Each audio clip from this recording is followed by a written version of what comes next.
حضرت یعقوب علیہ السلام نے اسرائیل سے وعدہ لیا تھا کہ میری روح قبض کرنے کے لیے اچانک نہیں آنا، پہلے کوئی قاصد بھیج دینا تاکہ میں موت کی تیاری کر لوں۔ ویسے اللہ کے نبی کے دامن پہ گناہ کا ایک دھبا بھی نہیں آ سکتا اور وہ ہر لمحہ تیار ہی رہتے ہیں، لیکن اس کے باوجود تعلیم امت کے لیے بہت ساری چیزیں ہوتی ہیں۔ میرے اور آپ کے آقا و مولا نے اللہ کی بارگاہ میں یہ دعا کی، اللہم انی اعوذ بک من الموت الفجاۃ، اے اللہ اچانک موت سے تیری پناہ مانگتا ہوں۔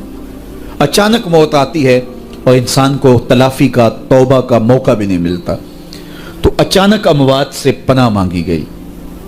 تو حضرت اسرائیل سے عہد لے لیا حضرت یعقوب علیہ السلام نے کہ میری روح قبض کرنے کے لیے اچانک نہیں آنا، پہلے کو قاصد بھیج دینا۔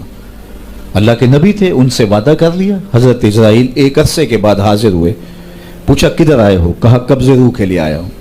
کہا تم نے تو وعدہ کیا تھا اچانک نہیں آؤں گا، پہلے قاصد بھیجوں گا۔ تو کہا حضرت میں نے تو قاصد بھیجے تھے۔ فرمایا میرے پاس تو ایک بھی نہیں آیا۔ عرض کی حضرت آپ کے سامنے کتنے لوگوں کی موت واقع ہوئی، یہ میرا قاصد نہیں تھا تو اور کیا تھا؟ یہ اٹھتے ہوئے جنازے میرا قاصد نہیں تھا تو اور کیا تھا؟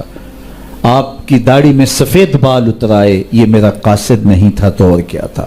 جب بینائی کم پڑنے لگے، جب اعضاء مدمحل ہو جائیں، جب چلتے ہوئے ٹھوکنے لگے، جب بولتے ہوئے لکنت آنے لگے، جب یادداشت کھونے لگے، تو سمجھ لو پیغام موت آ گیا۔ یہ ڈوبتا ہوا سورج ہمیں موت کا پیغام دے کے جا رہا ہے۔ دیکھو کیسا بھنگ پن تھا، کیسی دوپہر تھی، کیسی کرنوں کی تمازت اور حدت، شدت اور گرمی تھی، لیکن آج درد غروب سے زرد ہوا جا رہا ہوں۔ اتنی بڑی کائنات، اتنا بڑا منبع نور کا جو آسمان کے اوپر جگمگا رہا ہوتا ہے، درد غروب سے وہ بھی زرد ہو جاتا ہے۔ ڈیگرتے دن گیا محمد، اوڑک نو ڈب جانا۔ تو یہ ہمیں پیغام دیتا ہے، میاں تم بھی جا رہے ہو۔ یہ پھیلے ہوئے قبرستان بتاتے ہیں۔ حضرت سیدنا غوث اعظم رضی اللہ تعالیٰ عنہ فرماتے ہیں جاؤ قبرستانوں میں جا کے دیکھو کیسے کیسے حسینوں کی مٹی خراب ہو رہی ہے۔ جو بدن پہ چٹکی بھی نہیں پڑنے دیتے تھے مٹی کی، آج ان کے کفن بھی تار تار ہو گئے ہیں۔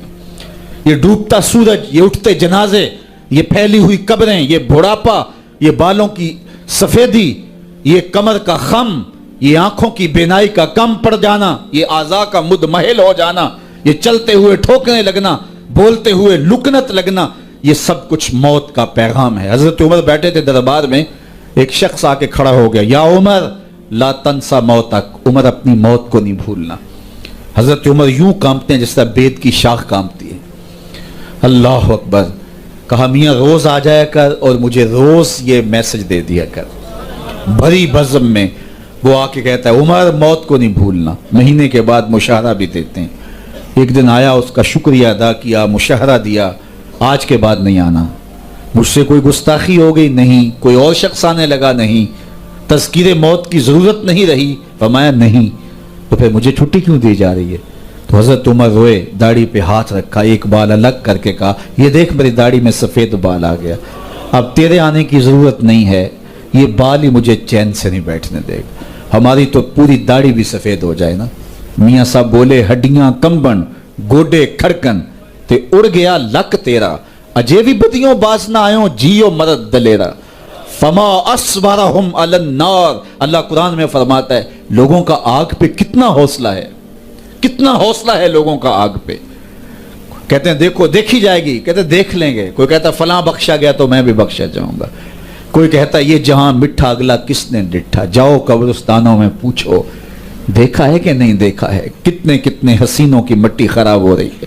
تو قبل اس سے کہ وہ وقت آئے کوئی حجت باقی نہ رہے، مجھے اور آپ اپنی زندگی کو اللہ کے حضور سپرد کرنا ہے، اور موت کا ذائقہ ہر ایک نے چکھنا ہے قبل اس سے کہ وہ وقت آ جائے اور پھر پچھتاوا ہو۔ آج میں اور آپ اپنی زندگی کو اللہ کے حضور پیش کرنے سے پہلے اپنے آپ کو تیار کریں۔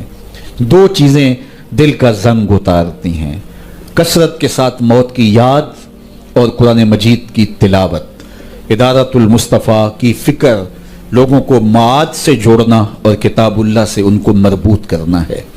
اور اسی فکر کے اوپر ملک کے بلکہ دنیا کے ایک ایک گوشے پہ اس پیغام محبت کو پھیلایا جا رہا ہے تاکہ اگر ہم اپنے دلوں کو مصفہ کرنا چاہیں، اپنے باطن کی پاکیزگی اور طہارت کا ساماں کرنا چاہیں تو ہمیں یہ کرنا ہوگا۔ اور یہ نسخہ دلوں کی پاکیزگی کا، دلوں کی صفائی اور ستھرائی کا، یہ ہمارا کوئی ایجاد کردہ نسخہ نہیں ہے یا کسی سنیاسی بابے کا نسخہ نہیں ہے، یہ دل و قلب و نگاہ کے مرشد اولین کا بتایا ہوا نسخہ ہے، دلوں کے طبیب کا بتایا ہوا نسخہ ہے کہ اگر آپ اپنے دل مصفہ کرنا چاہیں، باطن صاف کرنا چاہیں تو قرآن مجید کی تلاوت اور کثرت کے ساتھ موت کی یاد یہ تمہارے دلوں کو پاک کر دے گی۔